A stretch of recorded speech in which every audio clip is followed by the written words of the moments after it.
Kayaknya film itu mau menitik beratkan pada konflik ya, konflik yang terjadi antara Bani Israel pada saat itu, Israelites itu dengan orang-orang Mesir pada saat itu. Itu konflik itu yang mau disampaikan. Jadi ya ciri-ciri film zaman sekarang kan nggak ada orang jahat dan nggak ada orang baik mutlak. Orang baik ada kesalahan, orang jahat ada kebaikan kan. Semua gitu punya kan, motif. Semua punya motif. Nah, yang dijelaskan kayak motif-motif itu. Nah, makanya kemudian yang terakhir Ten Commandments-nya itu nggak terlalu diceritain. Bahkan cuma cerita dipahat dan akhirnya ditaruh di peti kan. Nah, itu yang kita kenal dengan tabut itu. Jadi tabut yang berisi di dalam Al-Quran sakinah. Apalagi perbedaan-perbedaan yang menarik untuk kita bahas. Munculnya representasi pesan-pesan Tuhan itu melalui anak kecil. Nah betul, karena tadi Hollywood kan tidak mau untuk mengatakan ada Tuhan. Mereka kan gini. Hollywood itu kan dibuat untuk seluruh kalangan. Jadi kalau seandainya ada demi Tuhan alasan komersial juga ya. Iya betul, dia harus jelasin kan kenapa ada Tuhan. Dan akhirnya semua jadi dilogikakan, termasuk terbelahnya lautan, si parting itu. Beda banget ya. Beda banget. Itu kan kelihatan ketika Musa lagi putus asa, ketika dia sampai di depannya itu adalah laut, dia ngelempar pedangnya. Pedangnya dan nancep gitu ya. Harusnya pakai tongkat kan. Ya, gitu. kayak tongkat. Nah, lalu kemudian dia melemparkan pedangnya nancep, lalu kemudian ada meteor jatuh. Nah, kalau kita mengenal itu kan pra-tsunami ya. Jadi ketika meteor jatuh, terus kemudian air laut ketarik surut, baru kemudian balik mengempas. kembali. Nah, itu pas ngempasnya itulah terjadi dan Firaunnya nggak mati. Ya, itu kita bahas dulu. Kalau yang saya tonton kemarin saya nggak kaget. Dulu versi Charlton Heston itu seolah-olah waktu mereka lewat itu si parting ya. Jadi laut terbelah, jadi lautnya itu jadi dinding tuh. Betul. Jadi dia misah gitu jadi dinding. Di sini menurut saya lebih masuk akal ya. Secara logika. Secara logika ya. Jadi kita nggak ngomong mukjizat lah, secara logika bahwa airnya kan kayak fenomena tsunami lah. Benar. Jadi surut dia dulu. Turun dulu, mundur dulu. Ya, terus baru ngempas. Baru ngempas balik lagi dengan ombak lebih besar yang membunuh banyak tentaranya Ramses. Ya, dan kalau logika berarti bukan mukjizat. Kalau logika bukan mukjizat. Kan kalau mukjizat itu artinya ini menarik Mas, bahwasanya mukjizat itu asal katanya ajaza, artinya adalah lemah. Jadi mukjizat itu bukan miracle. Kalau miracle artinya keajaiban. Tapi kalau mukjizat itu artinya adalah sesuatu yang melemahkan. Karena kenapa? Karena dia menyelisihi daripada kebiasaan atau menyelisihi logika.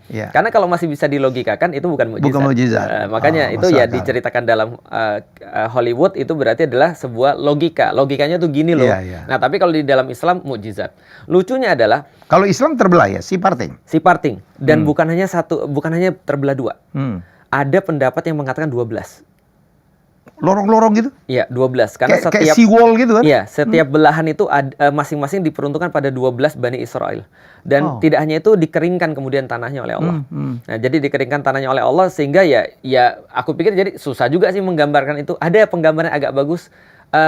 Pirates of Caribbean at World's End. Pirates of Caribbean, oke. Itu nggambarin si parting juga untuk menggambarkan seperti itu. Nah, menariknya adalah Hollywood itu ketika dia berurusan dengan agama, dia berusaha melogikakan bagaimana terjadinya mukjizat-mukjizat dalam agama. Tapi begitu dia buat Avengers itu semua nggak masuk akal. Celakanya lebih banyak ditonton lagi. Tiba-tiba Thor muncul dewa-dewa baru, Tuhan baru. Nah, karena memang mereka mau gantiin agama kan sebenarnya kan ya. Kan mereka mau gantiin agama dengan cerita-cerita yang dalam tanda kutip mereka bikin sendiri. Maka mereka menjelaskan, misalnya contoh kayak kasusnya apa? Kasusnya Babilonia zaman dulu itu ada Eternals-nya. Kasusnya, jadi dewa-dewa yang kita anggap, yang kita anggap sebagai rasul atau prophets itu adalah Eternal sebagai mereka. Yang kita anggap sebagai malaikat itu nanti akan jadi apa tuh? Celestial sebagai mereka. Dan nanti Tuhannya mereka bahas lagi untuk gantiin konsep-konsep agama. Tapi sebagai film menarik ya? Ya. Sebagai film sangat menarik sekali. Dan bagaimanapun juga kan pembelajaran itu kan bisa kita kasih dalam bentuk apapun. Nah, termasuk kita juga menikmati film itu. Adinda, ini ada nggak ya hubungannya dengan sekarang konflik Gaza ya? Hamas dan Israel dan Yahudi gitu. Ini bahwa untuk nunjukin bahwa memang tanah itu miliknya kaum Bani Israel atau Yahudi. Kan di sini kan perjalanan menuju Kanaan ya. Betul. Jadi ada nggak gitu tuh? Sebagai satu upaya promosi propaganda gitu. Tentu saja, karena Israel itu adalah negeri yang 100% dibangun atas propaganda. Jadi kalau betul 100% negeri itu dibangun atas hoax. Nah, karena itulah ketika kita bisa untuk revealing the truth, maka hoax itu akan hilang dan itu yang mereka takut.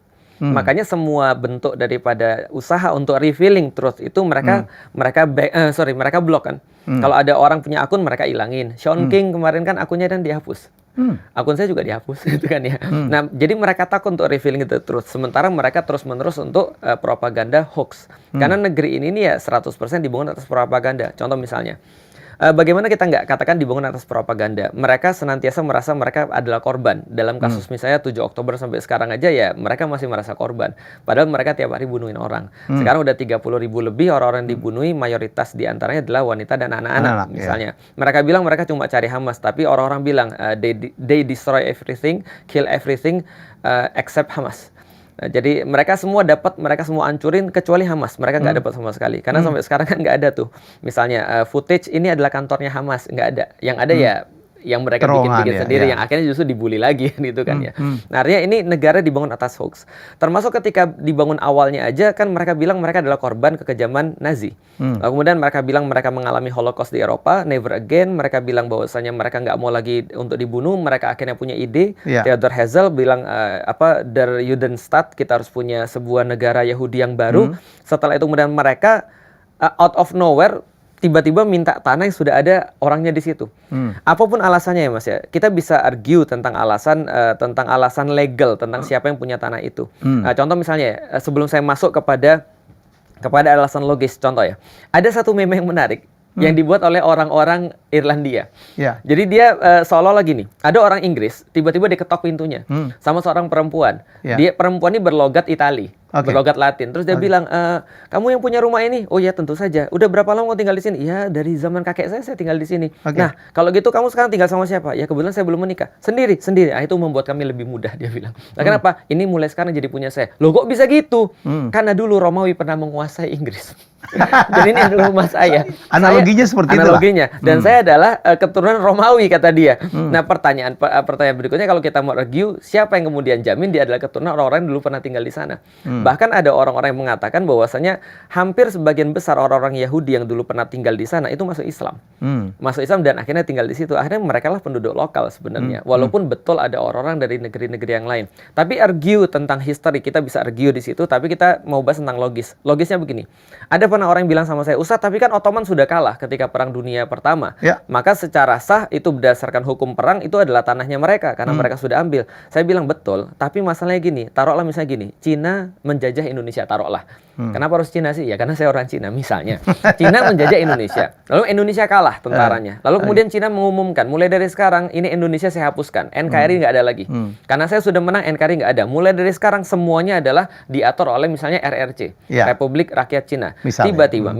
Tiba-tiba ada tentara Cina datang ke rumah saya. Lalu dia bilang, mulai dari sekarang ini rumah saya. Saya bilang, enggak, ini rumah saya. Lalu dia bilang, enggak, ini sekarang sudah dikuasai Cina. Bodoh amat, ini udah rumah saya. Dan saya sekarang sekeluarga di sini.